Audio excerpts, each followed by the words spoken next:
Welcome back to the Real Life with Joe. This is Joe. I do music reviews and talk shit in mics. And if you're new here, hey, how you doing? I make episodes where I talk life, music, and the messy, beautiful in between.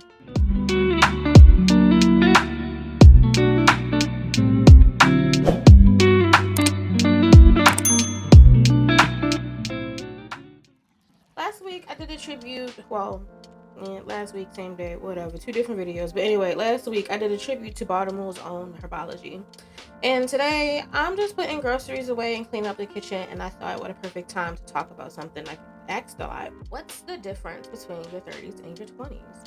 Now, stay with me. We're doing nostalgia, receipts, and some tea about people I love that can go straight to hell.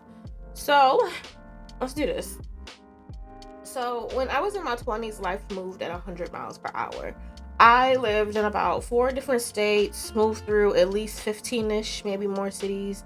I knew every back road because, me and highways don't get along. We don't get along. But anyway, I did a bougie beach apartment thing with a cute balcony.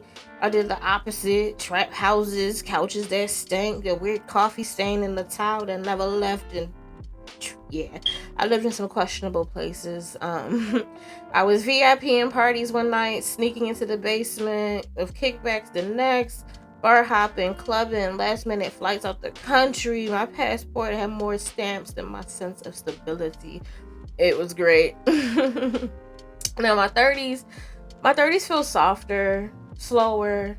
I like my rhythms. I like knowing where the broom is. I love having a pantry that doesn't implode every time I open the door. And that's the contrast right away. Energy versus ease. My 20s taught me freedom. The kind that's loud and reckless and feels invincible at midnight. I learned how to be brave in public and how to be myself when no one was watching. But freedom in your 20s sometimes looks like not answering your texts, disappearing for weeks, or making choices that you tell yourself you'll figure it out later. Now, in my 30s, freedom looks different. It's choosing to rest, it's deciding that my peace is more important than being the life of every party. Responsibilities, real ones, coming knocking, the bills, a home that needs upkeep, careers to show up for, a body that acts for sleep. But here's the plot twist: responsibility brought me a different kind of freedom. I can afford to curate my life. I chose people and moments instead of being chosen by chaos. It's pretty chill over here. I like it for real. So listen, I have so many great memories, real treasures, but some of those memories are tied to people who, if I'm honest, can go straight to hell, and that's fine. That's fine. That's growth. That's growth. In my 20s, I tolerated bad behavior because I was scared of being alone or romanticized drama. I let people take my energy like it was on sale. In my 30s, boundaries are sacred. I don't ghost people for fun, but I also don't invite toxicity back in because nostalgia sounds comfortable. Those people taught me things, what to avoid, what to look for, but I'm not sentimental about people who were only ever good at breaking me or doing some fuck shit behind my back. And you bitches know who the fuck you are. At least I fucking play with me. But you know what? I'm in my 30s now. Just fuck you. Alright, just fuck you. Anyway, the places I lived tell my story. Walking distance to the beach with pools and jacuzzis. I had trap houses that smelled like survival and hustle. And honestly, those places taught me how to be resourceful. Each place had a lesson: how to be careful with money, how to find joy in small things, how to sleep anywhere. Literally, just sleep anywhere. But now I'm home. Home is my temple.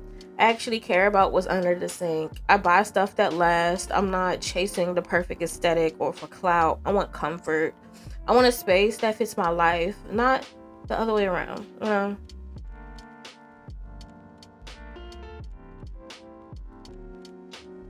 Now, back in the day, a girl could party until the sunrise in my 20s and then be shocked that I had class at like 11 o'clock. Like, it was crazy shit. Clubbing was a sport. VIP sections, bar tabs, the adrenaline of the next night being a big night. That was excitement. Now, a perfect weekend might be rice cooked right, clean sheets, a slow show and good company.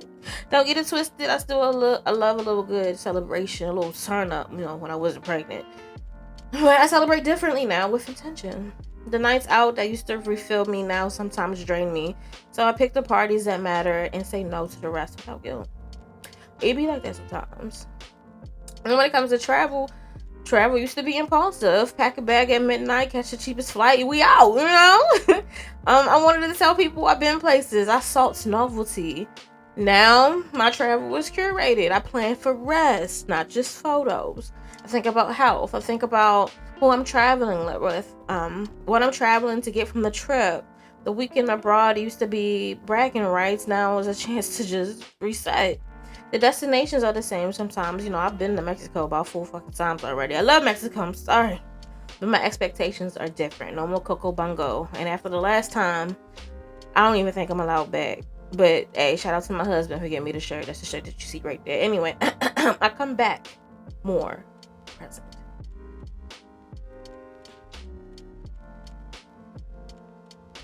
So with money in my 20s, I flexed when I had it. I ain't going front. I did flex a lot. And I stretched when I didn't. Sometimes I made impulsive buys just to keep up with friends or just to feel like I belong. But in my 30s, I'm thinking long term now. I got a baby on the way, y'all. A real live baby. So I'm saving, planning, paying attention to taxes and bills and all this adult shit. It's crazy. I still spend the little luxuries that make me feel good, but it's not about proving anything anymore. It's about security. That difference between stress, I'm sorry, I'm big up. That difference reduces stress in a way that parties never could. And I get it now. I get it now. You grow into who supports you. My 20s had a lot of surface friendships. People who were there for the fun but not for the heart. My 30s brought relationships that stick, that show up when you're sick at 3 a.m. or when the dishwasher floods the kitchen, shit like that. I learned to let the people who protect my peace stay close, and those who don't, that's their own path. I'm building a household that's calm and honest, where the work is shared and the laughter is real. Anyway, in your 20s, you're still trying on versions of yourself. You borrow confidence from the room, from your outfit, from a new haircut, but in your 30s, you stop auditioning for approval. You own who you are, the messy, the brilliant, the anxious, the hopeful parts. Self-worth in my 30s feels more internal. I don't need constant external validation. I'm building a life that fits me, and that's enough. If you're listening and you're in your 20s, that auditioning phase is necessary if you're in your 30s. Maybe let yourself rest into the version that you're already grown. Everything that happened, the bougie apartments, the trap houses, the late nights, passport stamps, the people who hurt me, it all added up to this quiet gratitude. I have memories with people who can go straight to hell, and I still thank them for the lessons. But I don't carry their weight. All of it was worth the life I have now. And there's power in that. Gratitude for the past without being chained to it. If you like this vibe, slow, honest, and a little messy, hit that like button, subscribe, and tell me below, what's the biggest change between your 20s and your 30s?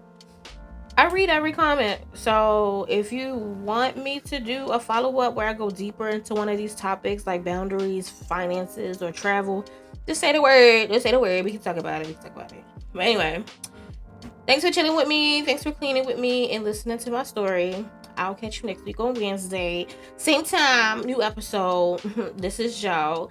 Thanks for watching The Real Life of Joe. I do music reviews and talk shit at mics. And I'll see you next week.